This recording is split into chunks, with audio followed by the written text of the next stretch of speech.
काम करते रहेंगे और मजबूती के साथ काम करते रहेंगे।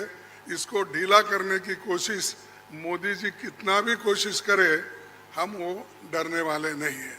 इसीलिए मैं इतना ही कहूँगा कि उन्होंने तो हमेशा मोदी जी झूठ बोलते ही रहते हैं, लेकिन लोग उनको सच समझते हैं।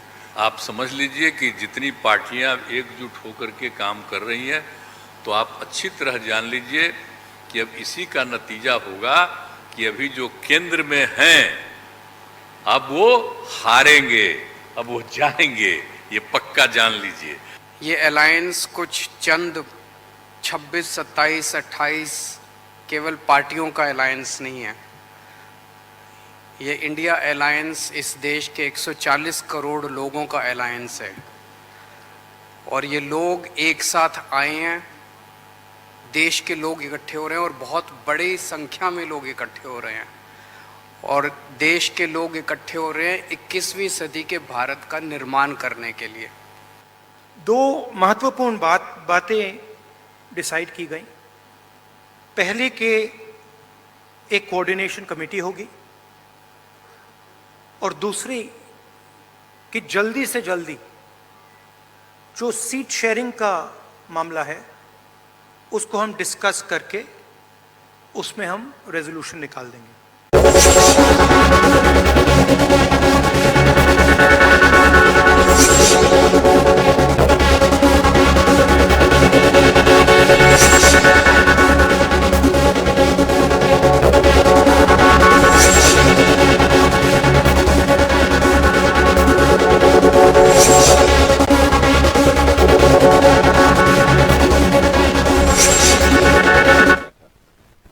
और उसके बाद हुई प्रेस वार्ता।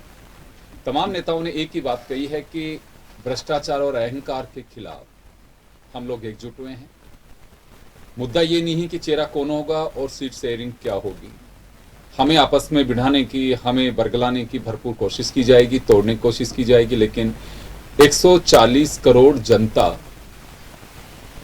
की आस्था और जनता के भरोसे को लेकर के हम लोग मैदान में उतरेंगे। हमारे बीच किसी तरह का कोई प्रलय नहीं है। बीजेपी बौखला गई है, घबरा गई है, ये इंडिया के नेताओं के दावे हैं। खैर चलिए, किसने क्या कहा अभी आपने सुना। टेक्स्ट के जरिए हम आप तक पहुंचाने की पूरी कोशिश करेंगे।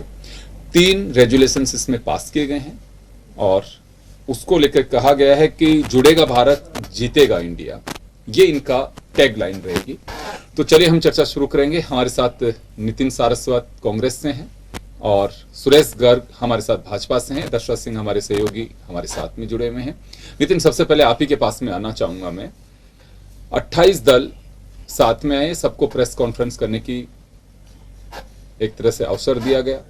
लालू यादव ने काफी कुछ बातें कह करके और अपनी बात भी जाहिर की। सबकी निगाहें भी टिकी रही उन पे, उनके स्वास्थ्य को लेकर के।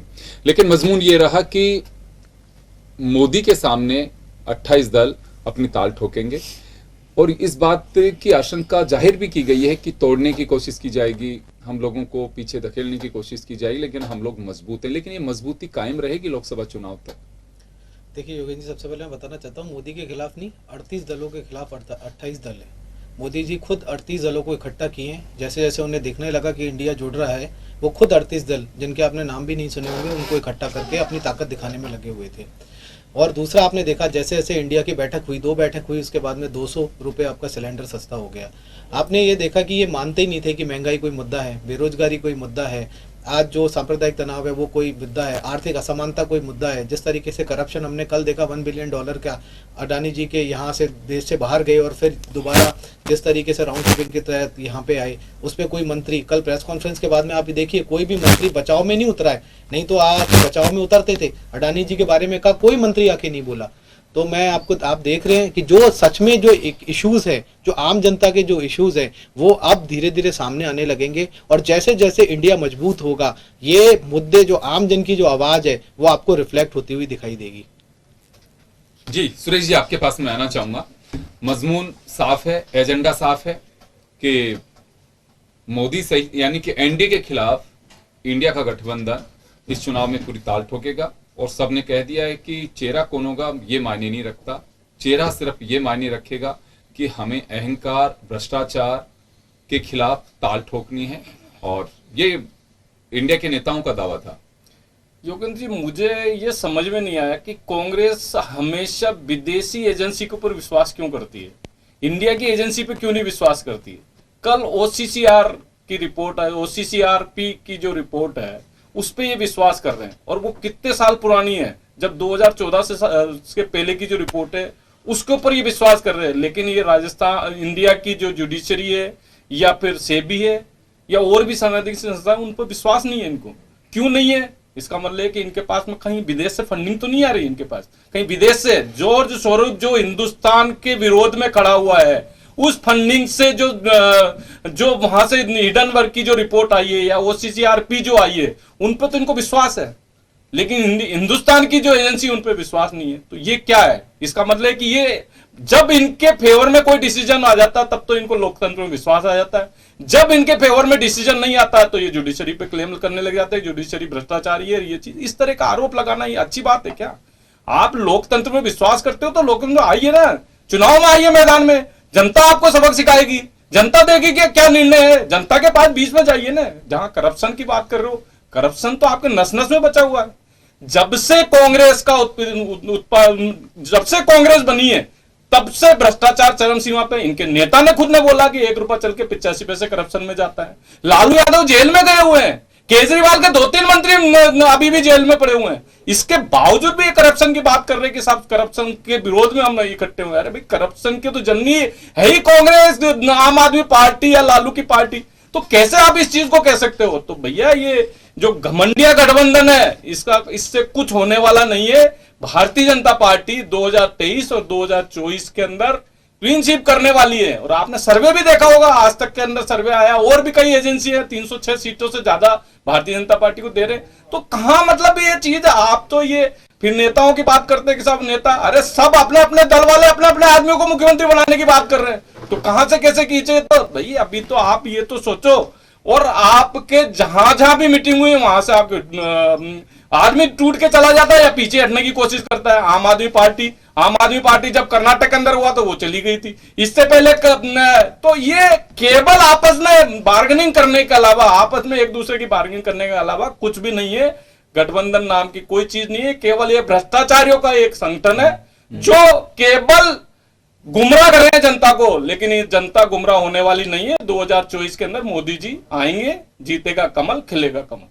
जी चलिए, अब जीतेगा इंडिया, जीतेगा कमल, ये 2024 तय करेगा।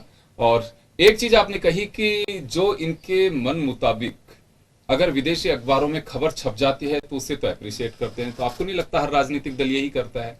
मोदी जी के पक्ष में अगर विदेशी अखबार छाप देते हो, देखो पहली बार कोई नेता है जिसको जगह मिल रही है। देखिए, एजेंसी के ऊपर भी अगर IMF, इंटरनेशनल मॉनेटरी फंड, एक एजेंसी है जो कि सबसे बनाई है, WHO, ये ऐसी एजेंसियां हैं जिनके ऊपर रिलायबिलिटी है। लेकिन हिडनबर्ग की बात कर रहा हूं, हिडनबर्ग जो अखबारों की बात, तो मैं बता रहा हूं ना, हिडनबर्ग क्या है, हिडनबर्ग का काम क्या है? इस तरह की झूठी साची न्यूज फैलाना और शेयर मार्केट में पैसा कमाना।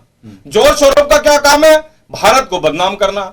चाइना का क्या काम है? भारत को बदनाम करना। तो ये एजेंसियों के फेवर में ये राहुल गांधी क्यों बोलता है? मुझे तो ये समझ में नहीं आया, क्यों इस तरह की बातें करते हैं? अरे भाई, हिंदुस्तान में रह रहे हो, हिंदुस्तान का खाते हो तो हिंदुस्तान की बजाओ, देश की बजाओ। दूसरे देशों की जो एजेंसियां उसकी तारीफ करके आप अपने हिंदुस्तान के जो, और फिर अडानी की बात करते हैं। अरे जब अडानी को तुमने राजस्थान में क्यों बुलाया था? इन्वेस्ट समिट के अंदर जब अडानी आया था तो गहलोत जी ने अपने बगल में क्यों बिठाया था? अपने बेटे को प्रमोट करने के लिए क्यों उससे पैसा लिया था? ये बता दीजिए आप। तो ये चीजें तो जनता को दिख रहा है ना कि आप एक तरफ तो अडानी की बुराई कर रहे हो और एक तरफ आप बगल में बिठा रहे हो। चलिए, मैं दर्शक आपके पास में आना चाह रहा हूं, क्या रंग जमा पाएगा इंडिया? देखिए, मोदी के सामने कोशिश, इन तमाम जो ये गठबंधन के नेता हैं, पार्टी हैं, इनकी कोशिश रहेगी। और सबसे बड़ी दिक्कत है, मुझे लगता है कि अब जो एनडीए ने, खासकर प्रधानमंत्री ने और बीजेपी ने एक पासा फेंका है कि 1 नेशन 1 इलेक्शन, ये कहीं ना कहीं दिक्कत हो सकती है, खासकर विपक्ष को। क्योंकि विपक्ष के नेता जब आज प्रेस कॉन्फ्रेंस कर रहे थे तो कई नेताओं ने, नीतीश कुमार हो, चाहे लालू यादव हो, राहुल गांधी हो, तमाम नेताओं ने एक बात कही कि इससे पहले इस तरह का मामला नहीं था, लेकिन अब संसद का एक विशेष सत्र बुलाया जा रहा है। कई नेताओं ने यहाँ तक कहा कि मणिपुर जब जल रहा था तब आपने सेशन नहीं बुलाया, लेकिन अब आपको क्यों जरूरत पड़ रही?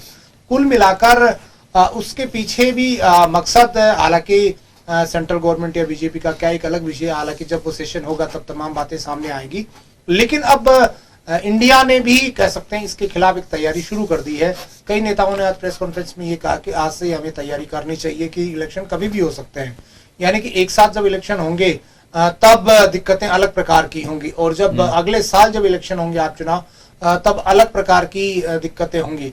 तो कुल मिलाकर ये तमाम जो दल है, और उसमें खासकर केजरीवाल ने यहाँ तक कहा कि 28 दल या 25 दल 26 दल नहीं है, ये 140 करोड़ लोगों का एक गठबंधन है जो मोदी सरकार के खिलाफ हल्ला बोलेगा और केंद्र से उनको उखाड़ फेंकेगा।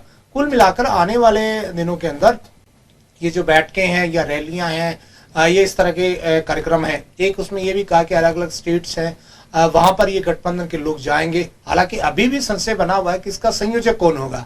आज भी उम्मीद की जा रही थी कि जैसे कोऑर्डिनेशन कमेटी बनाई है, 13 लोगों की बनी है, शायद एक सीपीएम से और किसी का नाम जोड़ने की संभावना है। 14 लोग उसमें संभवतः हो सकेंगे। हालांकि 13 की अभी कोऑर्डिनेशन कमेटी बनाई है कि सीपीएम का भी एक आदमी जुड़ेगा। हालांकि नाम अभी जारी नहीं, लेकिन संयोजक कौन होगा, सबसे बड़ा सवाल यही है कि संयोजक कौन होगा, किसके नेतृत्व में ये आगे बढ़ेगा, ये बहरहाल सवाल है। हालांकि राहुल गांधी ने ये कहा कि हमारे बीच मतभेद है, लेकिन उनको दूर किया जा रहा है। तो कुल मिलाकर आने वाले वक्त में इंडिया वर्सेस एनडीए, ये कहीं ना कहीं जंग आपको नजर आएगी और ये चुनाव में भी दिखेगी। जी बिल्कुल।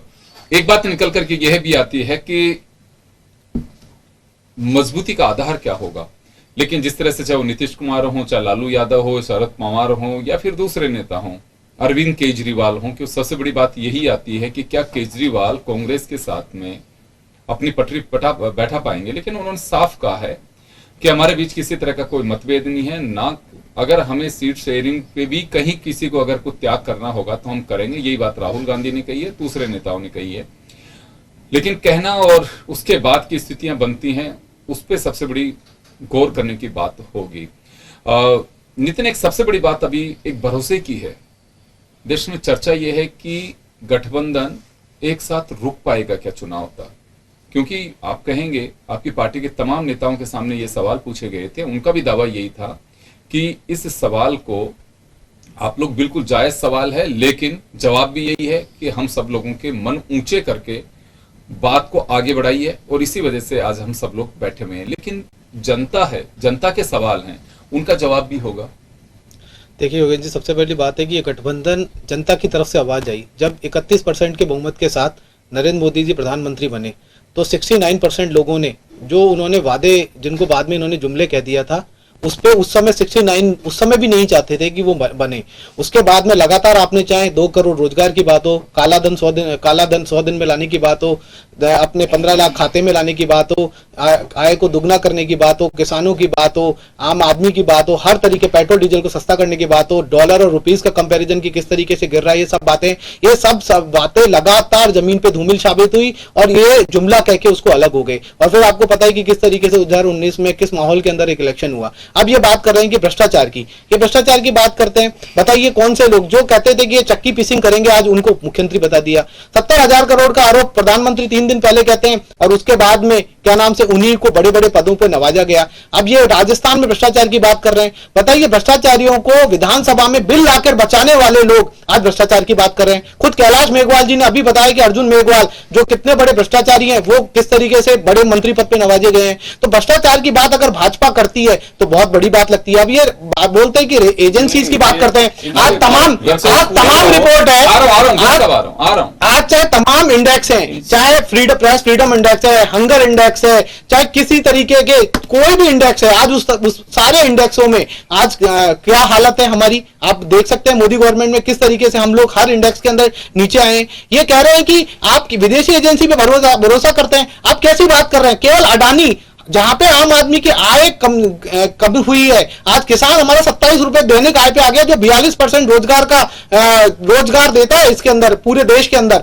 उसकी आय तो कम हो गई और अडानी की आय 1000 गुना बढ़ गई, और वो भी कोविड के माहौल में भी बढ़ गई। और ऐसी क्या चीज है कि आपने खुद कानून बना के, जहां दो पोर्ट पहले टाइम पे राजस्थान में क्या 6 पोर्ट, अरे राजस्थान आप अंतर समझिए, बिल्कुल बता रहे हो। वोटर एक अंतर समझिए कि सबको बराबर का लेवल प्लेइंग फील्ड। 1,42 करोड़ का टेंडर क्यों दिया? अडानी को 1,42 करोड़ रुपए का टेंडर क्यों दिया? सब कुछ सौंप किससे देना। पूछ के दिया था आज अडानी आप को 1,42 करोड़ का टेंडर? इंक्वायरी नहीं कराना अडानी चाहते, को ये बताइए, आप इंक्वायरी नहीं करना चाहते। बताइए जवाब दीजिए। आज बताइए, जवाब देना है अडानी के लिए। यही बौखलाहट है। क्या हुआ इंडिया था? गठबंधन के आने के बाद में यही राजस्थान के बौखलाहट अंदर है। अडानी के साथ दिक्कत फोटो क्या दिखा है रहे हो कि और अभी अडानी अर्जुन मेघवाल जो इनके पोस्टर बॉय इस समय चल रहे हैं, उनका करप्शन फिर सामने आ गया। आपने- बिल्कुल अच्छा, खुलासा ये बता इन्हीं दीजिए। के अच्छा, ये बता जो दीजिए, वरिष्ठ भरत नेता ने सिंह जी ने आपको 4 साल से उसको खोल के रख दिया प्रमोद वाया और को भ्रष्टाचारियों को भ्रष्टाचार के बचाने रूप में वाले, पहुंचाए। भ्रष्टाचारियों को बचाने के लिए बिल लाने वाले और अनुशासन समिति का नोटिस दिया और भ्रष्टाचारियों को बचाने वाले। आप अरे आपके नेता आप तो के किसी नोटिस का नोटिस देंगे। दिया हो तो अरे भ्रष्टाचार 4.5 के साल के अंदर आपने किसी जो- नेता ने नोटिस अरे दिया हो तो किसी बताओ। नेता ने हिम्मत ही नहीं की आपके यहाँ पे। कहाँ से? आपके यहाँ आपके तो निकाल दिया। आपके यहाँ तो किसको बर्दाश्त कर आपके यहाँ पे पार्टी से किसको आपके यहाँ पे बताइए ना। आके बोलते हैं। अरे आपके यहाँ पे आके बोलते हैं। देखिए पद अलग चीज होता है, पार्टी से इनके बर्दाश्त यहाँ पे होता है। यही दिक्कत है कि बताइए, जो आपने इनके राजन यहाँ पे कुमार जी को भाजपा में पार्टी से शामिल बर्दाश्त होने वाले किया? क्या भरत सिंह को पार्टी से भाजपा बर्दाश्त किया? में क्या? शामिल- क्या दिव्या देना जिसके ऊपर एक्शन लिया है? कैलाश कैलाश मेघवाल को मेघवाल निकाल रहे हैं आप लोग, सुनिए, कैलाश मेघवाल को निकाल रहे हैं आप लोग। हमने 10 दिन का नोटिस दिया है, जवाब देंगे आप वो। जो कह रहे हैं उससे मैं पहले कह रहा हूँ कि हमने देखिए, 10 दिन भाजपा का के नोटिस दिया है। देखिए, आप बता योगेंद्र दीजिए जी, अनुशासन समिति का भाजपा कोई के नोटिस नेता दिया हो तो। बोलते हैं पिछले कि अगर हम 4 साल के बीजेपी में अंदर शामिल कोई हो नोटिस गए बता तो दीजिए। अब हम लेकिन ईडी हमने नोटिस सीबीआई दिया सबसे है। बच के कितना बताइए, भी भ्रष्टाचार आपने करे, किया है, अब साढ़े हमें एक 4 साल लाइसेंस के मिल गया है। केवल आपको पता है, बड़े बड़े भ्रष्टाचारी इनकी पार्टी में आकर सुरक्षित महसूस करते हैं। मुख्यमंत्री उप मुख्यमंत्री क्यों पढ़ रहे हैं? जल जीवन मिशन में ईडी के छापे क्यों पढ़ रहे हैं? जवाब दो। मैं बिल्कुल जवाब देता हूं। ढाई अल्लाह ने करोड़ थोड़े रुपए को जवाब सरकार की दूंगा। बिल्डिंग के अंदर आप क्यों लड़ाई मिल रहे नहीं हैं? कर- जवाब तो लीजिए। सोने की आप सिल्ली लड़ाई- क्यों आप सरकारी जवाब तो बिल्डिंग में लीजिए। मिल रही है? उसका जवाब दो आप। सोने की सिल्ली आपने सरकारी सवाल बिल्डिंग में खड़ा क्यों किया। मिल रही है? सवाल खड़ा बताइए। करके जवाब तो 4 करोड़ जवाब रुपए तो मिल गया। बायोडीजल वाले के यहाँ कैसे मिल रहे हैं? बताइए, जवाब दीजिए तो आप। सर जवाब तो सुनिए, सवाल खड़ा कर दे तो जवाब देने भ्रष्टाचार क्या आप जवाब अरे ये हताशा है, ये सुनने की नहीं। मोदी जी की जो है ना कि मैं किसी की सुनूंगा नहीं, आम आदमी के मुद्दों को मैं आम समझूंगा आदमी नहीं, के यही सुनते हैं। हताशा। दिक्कत और इनके साथ यही है और ये आप बौखला गए। आप देखिए वही ईडी जो 95% केस विपक्ष पे करती है और जिसका कन्वर्जन रेट केवल 0.5% है, आज उस ईडी को सुप्रीम कोर्ट कहता है कि ये जो आप कार्यकाल बढ़ा रहे हैं ये बिल्कुल गलत है, ये इसको नहीं करना चाहिए। उसके बाद में उसी ईडी डायरेक्टर को लगातार कार्यकाल बढ़ाया जाता है। क्यों? क्योंकि वो आपकी चुनाव में मदद करता है, वो उस एजेंसी की पूरी साख खत्म कर दी जाती है। ये हालत जूडी शरीफ ने यूटर्न क्यों लिया? अब सुनिए ना, यूटर्न लिया? अरे जूडी शरीफ पे आरोप लगाया तो अशोक गहलोत जी ने यूटर्न क्यों लिया? जवाब दो। मैं बिल्कुल जवाब दे रहा हूं। मैं बिल्कुल जवाब दे रहा हूं। मैं बिल्कुल जवाब दे रहा हूं। सनब आरोप लगा देते जवाब तो माफी सुनिए। मांग ले, तो वो राहुल गांधी आता है आरोप लगा देता फिर माफी मांग लेता आप है। इनका जवाब नहीं सुन। मैं कह रहा हूं प्रधानमंत्री जी ने अभी सदन में खड़े होके कि जुडिशरी किस तरीके से काम कर रही है वो पूरा देश जानता है, ये सदन में खड़े होके कहा है। आप जवाब देंगे उस पर? जिस तरीके से प्रधानमंत्री जी ने कहा कि क्या हालत है जुडिशरी की, क्या क्या बात करते हैं आप? क्या बात करते हैं? अरे करप्शन अभी 70,000 करोड़ रुपए में 70,000 करोड़ रुपए अरे भ्रष्टाचारियों को बचाने के लिए बिल लाने वाले भ्रष्टाचार की बात करता है, शर्म आनी चाहिए। अरे बेशर्मी की हद होती है, बेशर्मी की हद होती है। वो मार्क्स जो एसएमएस हॉस्पिटल में आए थे 11 करोड़ के, वो खा गए।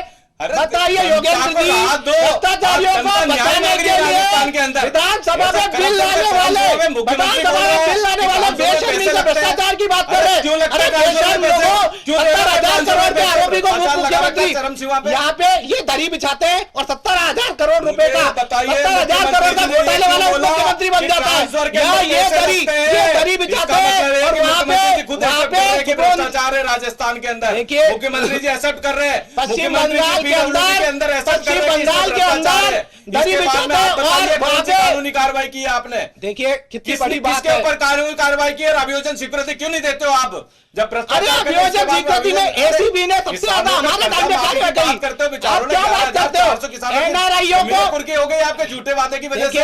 300 से ज्यादा किसानों ने आत्महत्या कर लिया। 700 किसानों की हत्यारे, 700 किसानों के हत्यारे ये बात कर रहे हैं। 700 के एक NRI के कहने पे, एक NRI लीक करा देते हो पढ़ाई करने के बाद में डिबेट का क्या फायदा है? कि आप यूपीएससी और आरपीएससी के अंदर किस तरह के घोटाले हो रहे हैं। तुम्हारे यहाँ पे इतने घोटाले हुए, एक आदमी जेल में, बता दो तुम्हारे यहाँ पे इतने घोटाले हुए, इतने पेपर लीक हुए, एक आदमी अंदर हो, तुमने तो आर्मी तक का पेपर लीक कर दिया। अरे बेशर्मो, चलेगा इंडिया पे थी, आप कहां से कहां लेके चले? मैं कह रहा हूँ इनके टाइम में पेपर लीक हुए। अगर अरे भ्रष्टाचारियों को, इनको इंडिया से दिक्कत है। अरे भ्रष्टाचारियों को संरक्षण देने वाले, भ्रष्टाचारियों के लिए बचाने वाले ये लोग, ये भ्रष्टाचार में डूबे हुए लोग। लालू यादव का मालूम है क्या? लालू यादव ने कहा, स्वीकार किया उन्होंने तो आज भी, कि मेरे चारा घोटाले से भी बड़ा घोटाला मोदी जी कर रहे हैं। कौन सा है बताइए, बताओ ना। अरे सारे घोटाले, अडानी घोटाला, अडानी घोटाला, अडानी घोटाला, अडानी घोटाला, आपने दिए कोयला के, आम आदमी की टेंडर, आम आदमी 1042 करोड़ रुपए का सिंगल टेंडर दिया है आम आदमी की दिया तो 1000 गुना तुमने बेच दिया। बिल्कुल बिल्कुल, हम बिल्कुल आपने घोटाला बिल्कुल हम उद्योगपति को बुलाते। अरे भ्रष्टाचारियों, अरे भ्रष्टाचारियों, बेशर्मी की हद है। विधानसभा में बिल लाते हो, अडानी पे एक शब्द नहीं बोल पाते। अरे भ्रष्टाचारियों शर्म करो। अरे 140 करोड़ देख रहा है भ्रष्टाचारियों, शर्म करो, थोड़ा सा शर्म नहीं है। ये दरी बिछाएंगे, ये दरी बिछाएंगे, अजीत पवार मुख्यमंत्री बनेगा। 1 रुपया चल के 85% कमीशन में चले जाते हैं। हमदर्दी जता रहे हैं नितिन जी, आपके प्रति हमदर्दी। मैं कह रहा हूँ ये दरी बिछा रहे, और वो 70,000 करोड़ का भ्रष्टाचार के आरोपी उप मुख्यमंत्री बन जाता है, मुख्यमंत्री बन जाता है। बताओ भ्रष्टाचारियों, अरे दरी कब तक बिछाते रहोगे? अरे दरी कब तक बिछाओगे? ये अजीत पवार के लिए कह अरे दरी कब तक बिछाते रहोगे आप? देखिए हमने तो जिसके ऊपर आरोप है उसके ऊपर कार्रवाई कर रहे हैं। चलिए खैर, ये भी एक कार्रवाई है। अगर आरोप कुछ दिन पहले लगाई जाए, वापस आ जाता है तो कार्रवाई है। वो भी डिप्टी सीएम क्यों नहीं बन सकता? वो भी एक इंसान है, महाराष्ट्र के विधायक। पर मैं तो इनसे सिंपैथी है, बेचारे ये दरी बिछाते हैं और वो बन जाता है, ये तैयारी करते हैं, ये वो बन जाता है। ये भ्रष्टाचारियों के लिए बिल लेके आते हैं विधानसभा में, हम लोग विरोध करते हैं। बताइए क्या हालत है इनकी? या तो ये लोग भ्रष्टाचारियों को इकट्ठा करने में लगे हुए हैं। भ्रष्टाचारी उतना बड़ा पदाधिकारी, बीजेपी में जितना बड़ा भ्रष्टाचारी उतना बड़ा पदाधिकारी, ये हालत है। भारतीय जनता पार्टी हर व्यक्ति का ध्यान रखती है। बता दीजिए किस नेता का ध्यान रखा जाता है? भारतीय जनता पार्टी सब व्यक्ति का ध्यान रखती है। हाँ, अडानी का, जिसमें व्यक्ति अडानी को पूरी तरीके से देखिए। अरे मैं तो आपके लिए सिंपैथी दिखा रहा हूँ, मैं तो आपकी दिशा दिखा रहा हूँ, मैं तो आपकी दशा, मैं तो आपके लिए सिंपैथी कर रहा हूँ, मैं तो आपकी भलाई चाहता हूँ, मैं तो आपकी भलाई चाह रहा हूँ। बताइए आप, बताइए कार्यकर्ता की नहीं पूछी जा रही। आप, मैं तो कोई दरी उठाता नहीं हूँ, और मैं तो आज भारतीय जनता पार्टी का प्रवक्ता हूँ, अच्छा कमाता हूँ, मैं तो चाहता हूँ कि आपको पद मिले, आपको प्रतिभा मिले। अरे 70,000 का करोड़ का आरोपी प्रधानमंत्री बोलता है, वो मुख्यमंत्री बन जाता है। आपने कहा, आपकी पार्टी ने कहा, प्रधानमंत्री ने कहा। आप बताओ आपने क्या किया राजस्थान में? आपके पास आना चाहूंगा, दशरथ आपके पास में आना चाहूंगा। तो ये तो मजमून है, और बड़ी बात ये होती है कि भ्रष्टाचार के आरोप लगते हैं और पार्टी अपने अंदाज से उस पर जवाब देती है।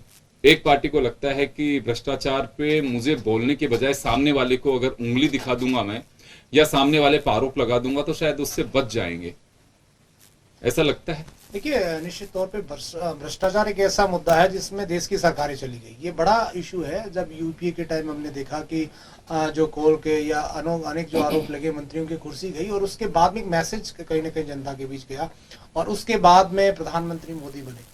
तो कुल मिलाकर भ्रष्टाचार बड़ा मुद्दा है, लेकिन कौन सी पार्टी किस समय उसको हाईजैक करती है या उसका प्रचार करती है या लोगों के बीच लेकर जाती है। और सबसे बड़ी बात यह है कि भ्रष्टाचार के जो इश्यूज होते हैं, मुद्दे होते हैं, उनका टाइमिंग भी बड़ा कह सकते हैं एक समय होता है, उस समय क्योंकि इंडिया, अभी देखिए एनडीए भी भ्रष्टाचार को मुद्दा बनाएगी और इंडिया भी बना रहा है, क्योंकि तमाम नेताओं ने भ्रष्टाचार, अहंकार, बेरोजगारी, गरीबी, तमाम चीजों को लेकर के जिक्र किया है। लेकिन अब किसका भ्रष्टाचार, किसके भ्रष्टाचार पे भारी पड़ेगा, ये देखने वाली बात होगी। और खैर तीसरी मीटिंग थी, उसके बाद में जो दावा किया जा रहा है इंडिया की तरफ से कि राज्यों में हम जाएंगे और राज्यों में जाके रैलियां करेंगे, ताकि वहां के जो वर्कर्स हैं उनमें एक नई ऊर्जा आ सके, नई जान आ सके। तो सबसे पहली परीक्षा तो 5 राज्यों के विधानसभा चुनाव की होगी, क्योंकि अगर कहीं गांठ बन जाती है इन विधानसभा चुनाव में ही, तो लोकसभा चुनाव में वो गुत्थी खुल कैसे पाएगी, ये भी एक बड़ी चुनौती इंडिया के सामने होगी। खैर, जैसे जैसे दिन नजदीक आएंगे, सामने कुछ चीजें और क्लियर होंगी, उसी से पता लगेगा कि इंडिया कितना सफल हो पाता है। चलिए, बहुत बहुत शुक्रिया आप सभी का। बड़ी खबर में इतना ही, दीजिए इजाजत, नमस्कार।